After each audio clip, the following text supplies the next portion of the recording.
ជំរាបសួរលោកគ្រូអ្នកគ្រូទាំងអស់គ្នាថ្ងៃនេះនាងខ្ញុំនឹងមកបង្ហាញអំពីម៉ាស៊ីន printer sticker សុទ្ធដែលបានភ្ជាប់ជាមួយនឹងប្រព័ន្ធពេទ្យយើងចង់ដឹងថាដំណើរការយ៉ាងណាទំនើបយ៉ាងណាតោះចូលរួមតាមដានជាមួយនាងខ្ញុំទាំងអស់គ្នាម៉ាស៊ីននេះត្រូវបានរចនាឡើងសម្រាប់បោះពុម្ព sticker សុទ្ធក្នុងមន្ទីរពេទ្យនិង clinic អត្ថប្រយោជន៍សំខាន់បោះពុម្ពលឿនខ្លាំងអក្សរច្បាស់ស្អាត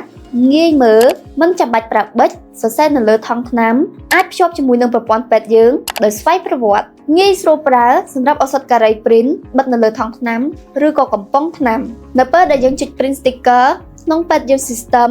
ត្រឹមតែមួយ click ប៉ុណ្ណោះ sticker នឹងចេញមកភ្លាមដោយមានព័ត៌មាន